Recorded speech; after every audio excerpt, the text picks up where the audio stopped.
And at last he came to the tower and went up the winding stair and opened the door of the little room where Rosamond lay.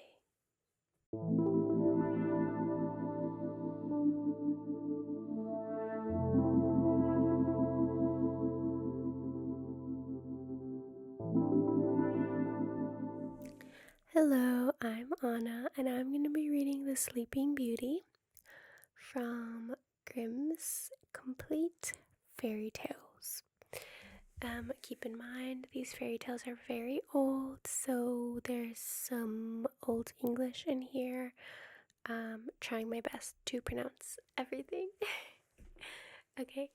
In times past, there lived a king and queen who said to each other every day of their lives, "What would we have a child?"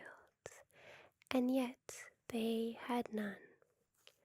But it happened once that when the queen was bathing, there came a frog out of the water, and he squatted on the ground and said to her, "Thy wish shall be fulfilled. Before a year has gone by, thou shalt bring a daughter into this world." And as the frog foretold, so it happened. And the queen bore a daughter so beautiful that the king could not contain himself from joy. He ordained a great feast. Not only did he bid to his relations, friends, and acquaintances, but also the wise women, that they might be kind and favorable to the child. There were 13 of them in his kingdom, but as he had only provided 12 golden plates for them to eat, one of them had to be left out. However, the feast was celebrated with all splendor, and as it drew to an end, the wise woman stood forward to present to their child their wonderful gifts.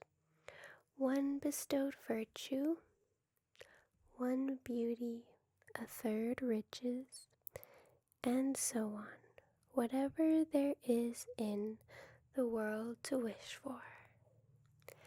And when 11 of them had said their say, in came the uninvited 13th, burning to revenge herself, and without greeting or respect, she cried with a loud voice, "In the 15th year of her age, the princess shall prick herself with a spindle, and shall fall down dead."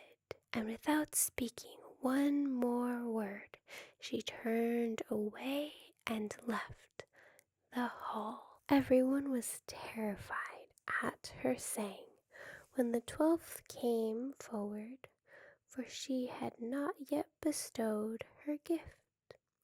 And though she could not do away with the evil prophecy, yet she could soften it. So she said, "The princess shall not die, but fall into a deep sleep for 100 years.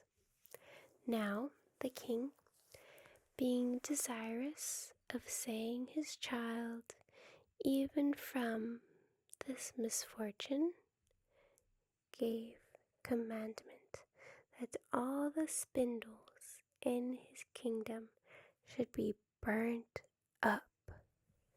The maiden grew up, adorned with all the gifts of the wise women.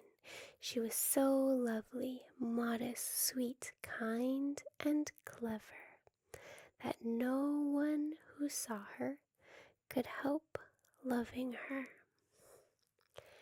It happened one day, she being already 15 years old, that the king and queen rode abroad, and the maiden was left behind, alone in the castle.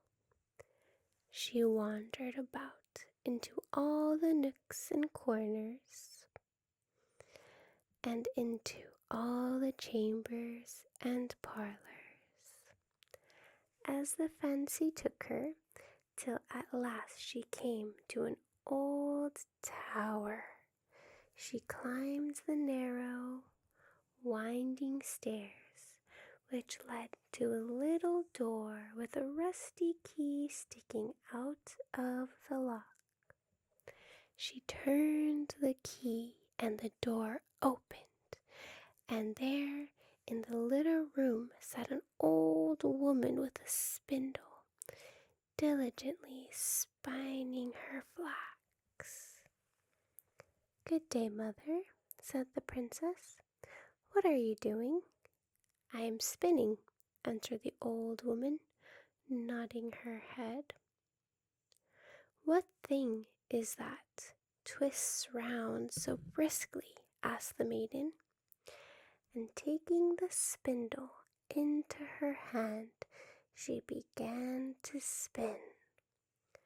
But no sooner had she touched it than the evil prophecy was fulfilled, and she pricked her finger with it. In that very moment she fell back upon the bed that stood there, and lay in a deep sleep, and in the sleep fell upon the whole castle. The king and queen, who had returned and were in the great hall, fell fast asleep, and with them the whole court, the horses in their stalls, the dogs in their yard, the pigeons on the roof, the flies on the wall, the very fire that flickered on the hearth, became still and slept just like the rest. And the meat on the spit ceased roasting, and the cook who was going to pull the scullion's hair for some mistake he had made, let him go, and went to sleep. And the wind ceased, and not a leaf fell from the trees about the castle. Then round about that place there grew a hedge of thorns, thicker every year, until at last the whole castle was hidden from view, and nothing of it could be seen but the vane of the roof.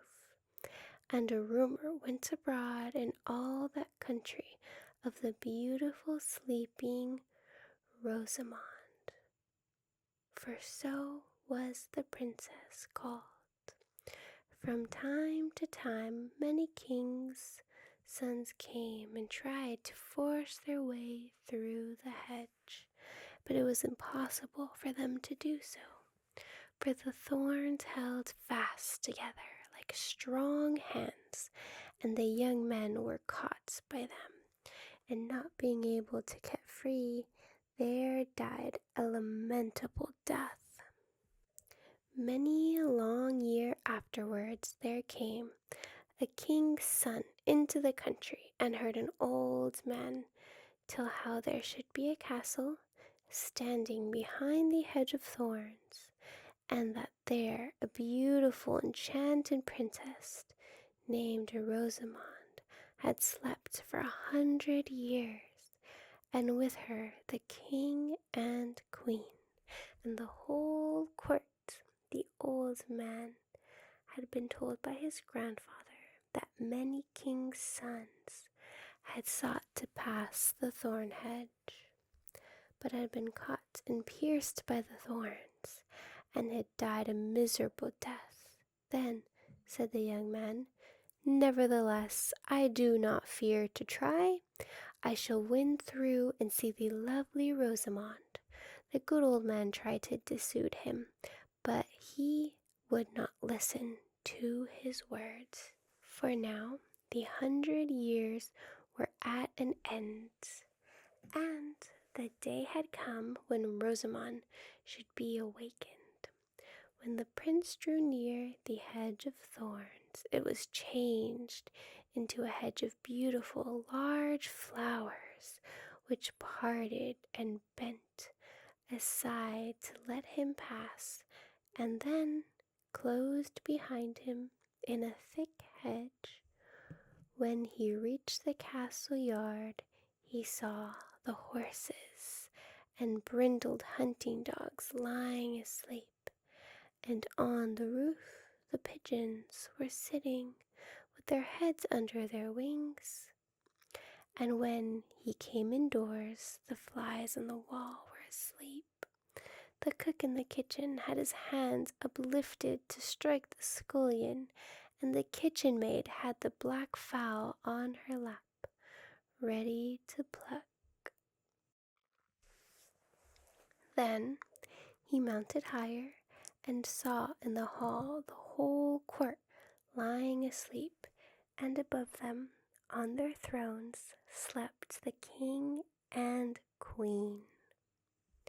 And still he went farther, and all was so quiet that he could hear his own breathing.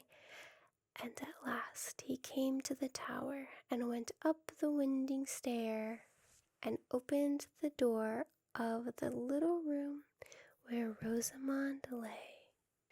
And when he saw her looking so lovely in her sleep, he could not turn away his eyes, and presently he stood and kissed her, and she awakened, and opened her eyes, and looked very kindly unto him. And she rose, and they went forth together, the king and the queen, and whole court waked up and gazed on each other with great eyes of wonderment.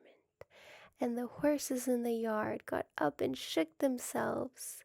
The hounds sprang up and wagged their tails. The pigeons on the roof drew their heads from under their wings, looked round, and flew into the field. The flies on the wall crept on a little further. The kitchen fire leaped up and blazed and cooked the meat. The joints on the spit began to roast. The cook gave the scullion such a box on the ear that he roared out, and the maid went on plucking the fowl. Then the wedding of the prince and Rosamond was held with all splendor, and they lived happily together until their lives ended. The end. Alright, lovelies, I hope you enjoyed these stories. They're quite lovely. I love fairy tales. If you would like to see more from us, you can find us on Patreon. We have tons of videos up there. Alright, I will see you next time. Goodbye. I hope you take a moment to join me on Psychetruth.patreons.com, where you will find dozens of exclusive videos that we have either had to remove from YouTube or that will never be posted on YouTube. And of course, there's plenty of bloopers and behind the scenes as well, so you can see everything that goes into our video creation process. If you like this video and would like to help us create